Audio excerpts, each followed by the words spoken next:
भीम, जय मंडल, जय संविधान है, इनकलाब जिंदाबाद और लाल सलाम। सबसे पहले पूरी आयोजन समिति का मैं आभार व्यक्त करता हूं, विजय पासवान जी और पूरी उनकी टीम, जिन्होंने बहुत नाजुक वक्त में जैसे आयोजनों की सख्त जरूरत बिहार ही नहीं पूरे देश को है, ऐसा एक आयोजन यहाँ किया, उसमें हमें आमंत्रित किया और पहली बार किसी आयोजन के सिलसिले में व्यवस्थित तौर पर मेरा भागलपुर के बाद बेगूसराय में आना हुआ। इसके लिए भी मैं पूरी आयोजन समिति का आभार व्यक्त करता हूं कि उनके जरिए आपसे मुलाकात का मौका मिला। कार्यक्रम चूंकि 11 बजे से शुरू हो गया था, जो लोग 11 बजे समय से आ गए रहे होंगे उनके भी धैर्य का इम्तिहान, और बहुत सारे वक्ताओं को आपने सुना है। सबसे आखिर में बोलने का एक नुकसान ये होता है कि लोगों के सुनने की क्षमता का भी तो आप एक अतिक्रमण ही करते हैं, और दूसरा ये कि बहुत वैचारिक साथी जब मंच पर वक्ता के तौर पर होते हैं तो अधिकांश वो सारी बातें कह चुके होते हैं जो आपको कहनी होती। इस मंच से जितने भी लोगों ने अपनी बात कही है, पूर्व के तमाम वक्ता जो यहाँ के रहे होंगे या बाहर से भी जो लोग अन्य जिलों से आए, हमारे साथी गौतम प्रीतम जी, रिंकू जी, और अभी जिनको आप सुन रहे थे कॉमरेड मनोज मंजल को, उन्होंने इस कार्यक्रम की पूरी रूपरेखा को आपके सामने रख दिया है। पूर्व के तमाम लोगों को सुनने का मौका नहीं मिल पाया। कई बार लगता है कि जिसकी बैनर में तस्वीर लग गई, जिसका नाम बहुत बड़ा बड़ा लग गया हो, केवल उसी को सुनना है। मुझे लग रहा है कि अगर किसी भाषण से ही बदलाव आ जाता, तो अभी किसी ने परिचय में मेरे ये बात कही कि हजारों भाषण हमारा फेसबुक और यूट्यूब पर पड़ा हुआ है तो बदलाव आ चुका होता। इसका मतलब ये है कि किसी एक व्यक्ति से या किसी एक व्यक्ति के एक भाषण से या ऐसे किसी एक आयोजन से कोई बहुत बड़ा बदलाव तुरंत नहीं आने वाला। वो एक सतत प्रक्रिया है, संघर्ष की प्रक्रिया है, जिसमें सब मुट्ठी बांध करके अगर बोलेंगे, लड़ेंगे, तब जाकर के हम समाज में कोई स्थायी बदलाव ले आ पाएंगे। इसलिए अभी तो ये आगाज हुआ है। जो लोग नहीं बोल पाए, मुकम्मल तौर पर नहीं बोल पाए, इसका अर्थ ये नहीं है कि वो कम जानकार होंगे। हो सकता है कि वो हमसे जरूरी कोई बात कह देते, लेकिन ऐसे आयोजन की एक सीमा है। एक ही वक्त में एक जगह पर एक बात कहनी, जिसका मकसद ये है कि ये कार्यक्रम जब खत्म हो तो यहां से कुछ बातें निकले और उसे गांव-गांव पहुंचाया जाए, तभी ना इस कार्यक्रम की सार्थकता होगी। क्योंकि यहाँ तो सब जागरूक लोग आए हुए हैं, और ऐसे आयोजनों की एक और दिक्कत होती है, कन्विंस को ही हम कन्विंस करने के लिए भाषण दे रहे होते हैं। अगर आप जागरूक न होते तो ठीक इसी वक्त किसी कथा भागवत वाले पंडाल में होते, कथा सुन रहे होते, शिव चर्चा सुन रहे होते, कहीं और ऐसी जगह होते। आप जागरूक हैं, सजग है, इसलिए अपना जरूरी काम छोड़ करके कई घंटे से यहाँ बैठे हुए।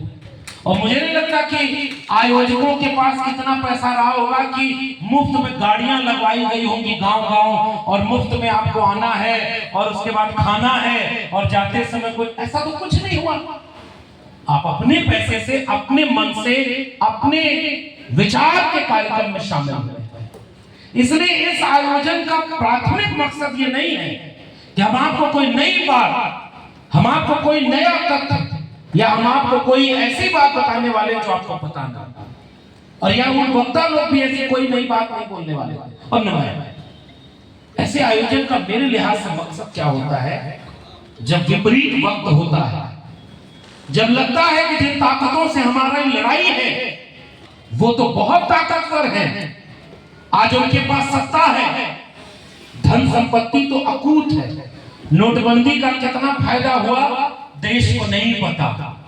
नोटबंदी से अगर आतंकवाद खत्म होना था तो पिछले 10 से 11 साल में सरकार ने 2025 में मार्च में लिखित जवाब दिया है 2000 से ज्यादा तो आतंकवाद की ऐसी घटनाएं हुई हैं जिसमें 5-10 से ज्यादा लोग मारे गए। नोटबंदी से आतंकवाद नहीं खत्म हुआ, इसका मतलब नोटबंदी का फायदा कहीं और गया। तो नोटबंदी का फायदा पूरे देश में जितने जिले नहीं है उससे ज्यादा अपना कार्यालय बनवाने में किया गया है।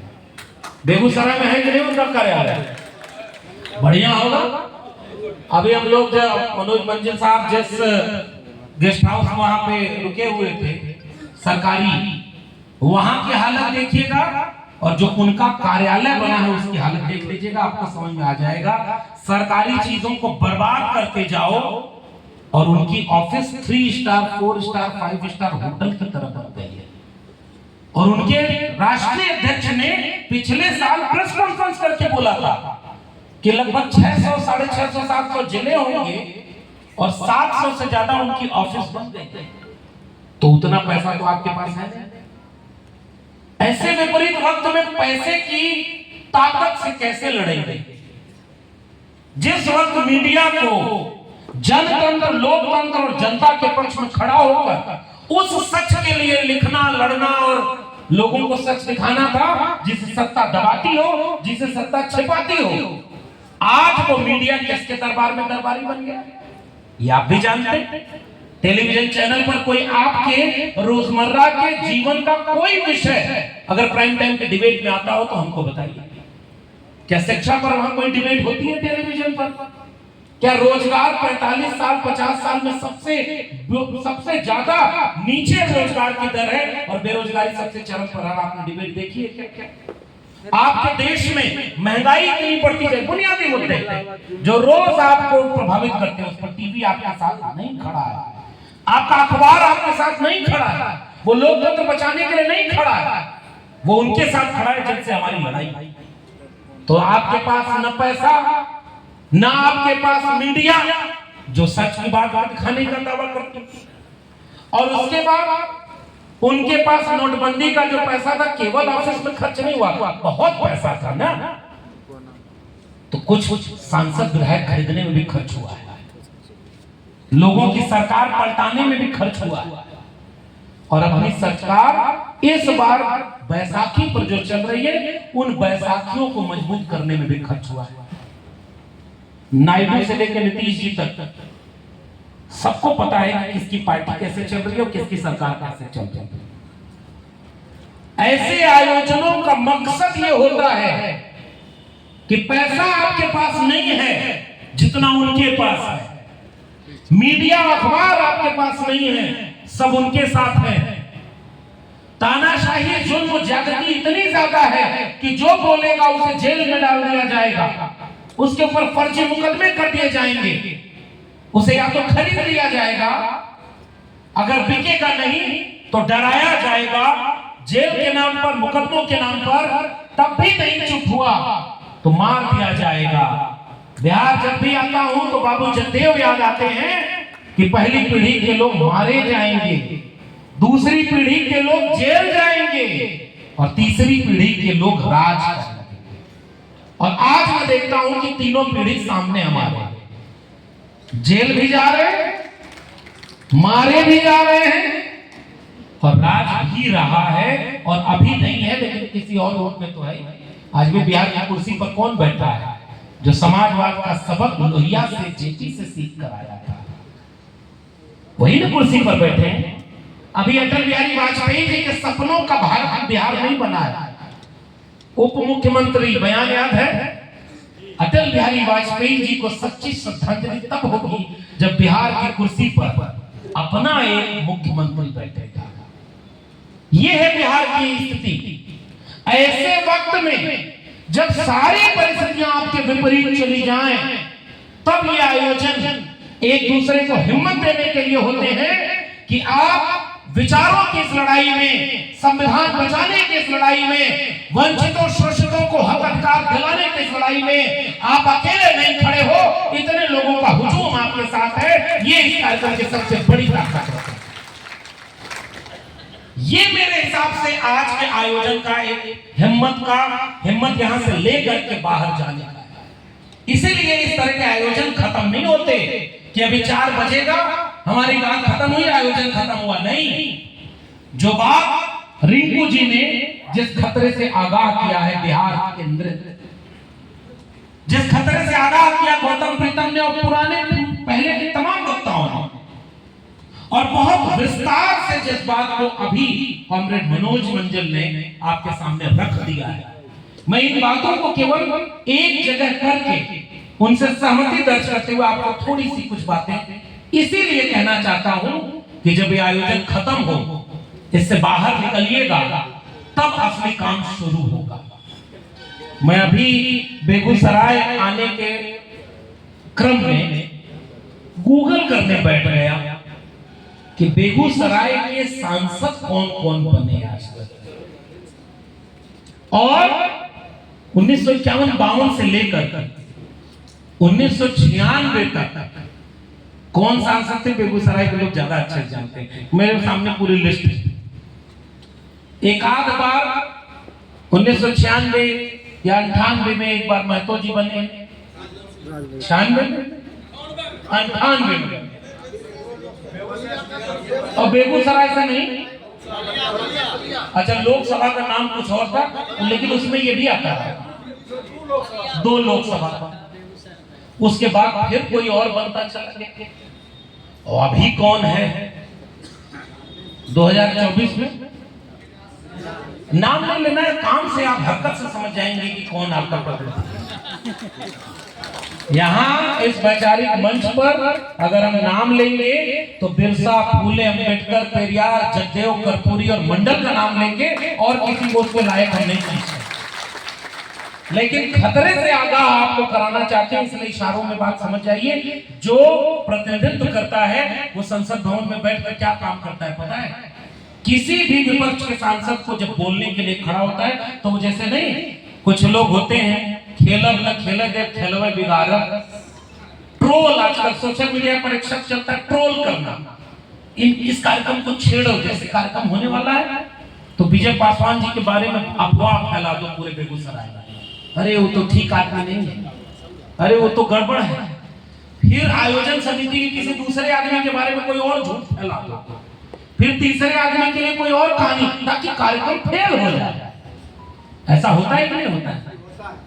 और देखिए, अनुभव बोल रहा हुआ भी होगा, वरना हमें नहीं लगता कि बेगूसराय में इतने कम लोग इस विचारधारा से जुड़े हैं कि इतना बड़ा आयोजन हो और कुर्सी खाली रह जाए। कहीं तो गड़बड़ हो रहा है जो हमारी तरफ से हो रहा है। अब इस पूरे सभागार को उठा लीजिए, मंच पे 2-3 महिलाएं थी जो स्वागत करने आई, और सभागार में कितनी महिलाएं हैं? अब महिलाएं हैं नहीं, जितने पुरुष हैं वही अकेले क्रांति करने आए हैं, और महिला को घर छोड़ के आए, फिर आके कहेंगे कि घर में हमारी नहीं चलती है। आप वहां ले नहीं आए जहां पर विचार की बात होती थी, तो घर में आपकी कैसे चली? क्योंकि क्रांति हम अकेले करना चाहते हैं। तो बिना महिलाओं के, या तो अब ये जिम्मेदारी आप निभाएं कि यहाँ से निकले, तो आप उस तरह से महिलाओं को जागरूक करें, जिसके लिए एक बड़ा अलग तरह का नारा जगदेव बाबू ने दिया था, अब की सावन भादों में गोरी कलैया का दो। और आप देख, बिहार के लोग पूरा नारा जानते हैं, तो मैं पूरा नारा नहीं बोल रहा हूँ अलग वजह से, लेकिन आपको समझ आ गया। तो जो कामगार महिलाएं हैं, वंचित शोषित घरों की महिलाएं हैं, वो इस तरह के आयोजनों में क्यों नहीं होती, और वो आपके मंच के वक्ताओं में क्यों नहीं होती? ये भी तो हमें सोचना होगा। केवल पुरुष लड़ेंगे। अब दूसरा सवाल, इस जगह पर जितने लोग बैठे हैं, औसत उम्र निकाल लीजिए तो 50 साल के आसपास जाएगी। तो नौजवान कहाँ है? जितने नौजवान इस परिसर में होने चाहिए उतने नहीं है। ये तो वो लोग बहुसंख्यक हैं जिनको कर्पूरी ठाकुर की कुर्बानी और कर्पूरी ठाकुर का संघर्ष याद है। उन्होंने देखा है वो बिहार कि रास्ते पर चलने के पहले, किन रास्तों से चलने के पहले चप्पल उतार करके चलना पड़ता था। जिनको पता है उस बिहार के बारे में कि जहां वोट डालने के लिए कल हमारा एक आयोजन है मियापुर में, और मियापुर के आयोजन को आप बैठिए ना, सुनिए संचालक आप बैठिए, आप क्यों उनको छोड़ दीजिए, आप खड़े रहो, कोई बात नहीं, कोई बात नहीं। आप कल एक आयोजन है, तारीख है 16 जून, और 16 जून सन 2000 को मियापुर कांड हुआ था। पुराने लोग ये भी जानते हैं। मैं भी आज आ रहा था तो बहुत रिसर्च कर रहा था कि बिहार में इतने जाति नरसंहार क्यों। शायद भारत के और इलाकों में मेरे जानकारी में इतने नरसंहार तो नहीं हुए। 1977 10 जून 1977 उसी गया के गोह विधानसभा के सागरपुर गांव में आधिकारिक आंकड़ा है कि 8 लोग मार दिए गए थे। क्यों मारे गए थे पता है? वोट डालना चाहते थे, और वो सारे पिछड़े समाज के लोग थे। जो घायल हुए दलित समाज और पिछड़े समाज के लोग थे, जिनमें ज्यादा तादाद यादवों की थी, पासवान लोगों की थी, और 2-3 और जातियों के लोग थे जो लड़ करके कहे कि इस बार हम भी वोट डालेंगे। तारीख याद रखना, 10 जून 1977। और भारत का संविधान इस देश में कब लागू हुआ? 26 जनवरी 1950। यानी 27 साल तक बिहार के गांव तक संविधान नहीं पहुंचा था। गांव के गांव दलितों पिछड़ों के वोट तक नहीं डाल सकते थे। बताइए ये बात सच है कि नहीं? बिल्कुल सच। इसी बिहार में वोट डालने से जातीय पूछ करके रोका जाता था। और जिनको ये पीड़ा पता है वो इस तरह के कार्यक्रमों में शामिल हैं। ये आपका आज का नौजवान पता ही नहीं कि वोट डालने के लिए वहां आधिकारिक तौर पर 8 लोग मार दिए गए। तब ना उसको पता चलता कि वोट डालने का अधिकार जान दे करके, कुर्बानी दे करके हमारे पुरखों ने हमारे लिए दिया। तब ना वोट डालने का अधिकार का वो कीमत समझता। आज तो बोली लगाई जा रही है, आपका चुनाव आएगा साहब, कितना भी कार्यक्रम कर लीजिए, उनके जिनके पास पैसा है, भले ही आपके यहाँ दवाई बैन है, और जब दवाई कराओ समझ लीजिए दवाई बैन है, और चुनाव में जितना बिकेगी और बटेगी पता लगा लीजिए, उस पर चले गए वोट देने। 500 रुपए 1000 रुपए पर वोट दे दिया और वोट खरीदे जा रहे हैं। अगर हम नई पीढ़ी के लोगों को और इस बिहार और नई उत्तर भारत के तमाम लोगों को ये बात समझाने में